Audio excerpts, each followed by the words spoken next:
It's 13 after 7 this Saturday morning. Welcome to this edition of the South African Morning. I'm Gareth Edwards. Marcel Gordon away for this weekend's edition of the show. Don't go anywhere. Saturday Sport with Nicole on the way at 7:30. Before we talk about sport, though, later, the spike in coronavirus infections here in South Africa, heightening the need for more people to get vaccinated. But as we know, the process of registering and getting the jab can at times be quite clumsy, if it even works. Well, how is Profmed, one of the biggest medical aid schemes in the country, handling this? How are they talking to their clients?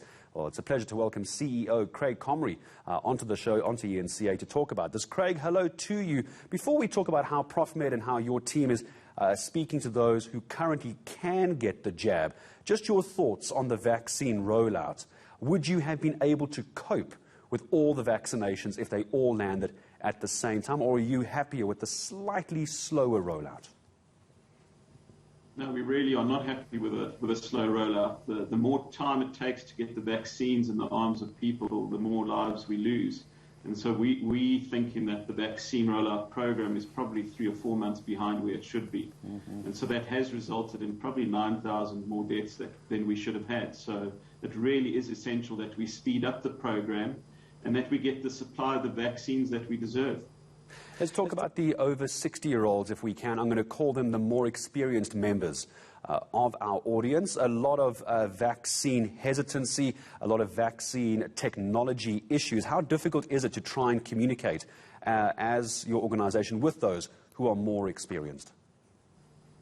Yeah, we've used every aspect or every communication channel that we can to communicate to our members and keep them informed about the necessity of getting the vaccine. We realize that immediately there is some resistance in terms of wading through what is often seen to be quite a complex process of registration on the EVDS system.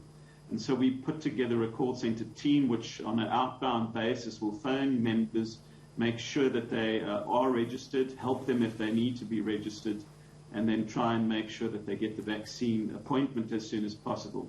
I think at the moment what we've seen is some levels of resistance. There certainly are some people that absolutely do not want to get the vaccine. And we need to educate and re-emphasize the efficacy of the vaccines, the fact that the vaccines are saving lives in the future.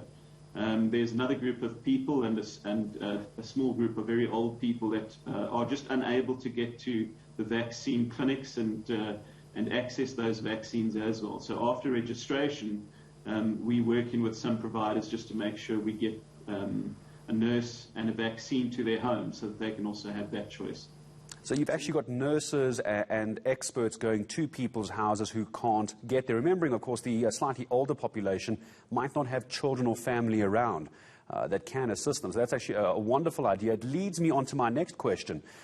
Craig, when it comes to your suppliers, obviously as Profmed, there's many suppliers, there's many pharmacies, etc., under that umbrella. How does that process look? If there were enough jabs, I'm a Profmed member, I walk into a pharmacy, how am I going to be covered? Or am I paying a doctor's fee and then my $8.50? This starts getting expensive, doesn't it? Yeah, we know what the fees are, so really it is for the 2 Pfizer jabs, you're probably looking at around $8.50. But we've assured all our members that everything will be paid for, so it really is just a choice of whether you want the vaccine or not. And so from a Profmed perspective, we cover everything in full. Do you foresee sometime in the future, right now, obviously, Craig, we're all dealing with this third wave, trying to keep ourselves safe as a business, from the medical aid business perspective, do you foresee a point where the jab will become a requirement by the medical aids in order to continue your cover? Yeah, we don't see that being a requirement. We always respect people's choice in terms of what they can access in terms of preventative measures. But we do encourage people seeking out the jab. There's no doubt that even if we look at the start of the third wave and we look at the experience of the healthcare workers specifically, we've seen fewer healthcare workers actually be infected, and specifically because of the fact that they've received the vaccine. So the evidence is emerging quite clearly that if you've received the vaccine, that the chances of you actually falling ill is very small. And so we're encouraging that rather than dictating and insisting that it be received from all our members. There's no doubt that we think, and the experience that we've seen in New York is actually very clear. We see in New York the numbers indicate that more than 70% have actually received the vaccine. And in fact, their infection rates at the moment is below 0.5%. And that's due to the fact that they've got the vaccines. So we need to do the same here. The only thing that's going to save us from not the third wave, we certainly are speaking about the fourth and even fifth wave, is the fact that we can get more than 70% of the country vaccinated. And that's going to rely on some smart collaboration between public and private sector, and also going to rely on the fact that we can encourage people and more people to actually get the vaccines.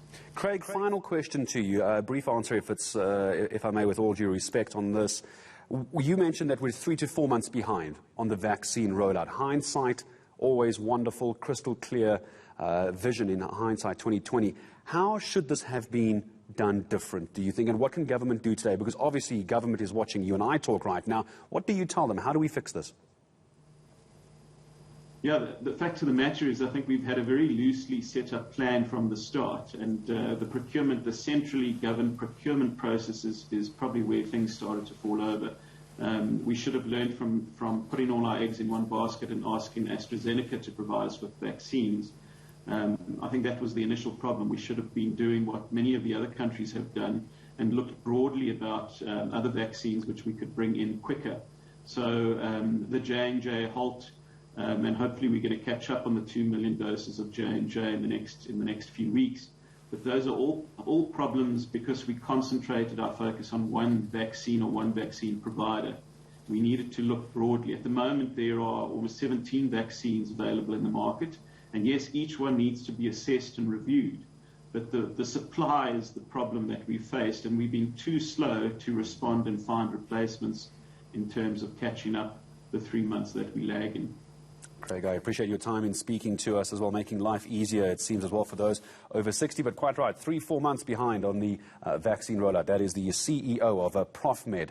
That's Craig Comrie joining us here on eNCA.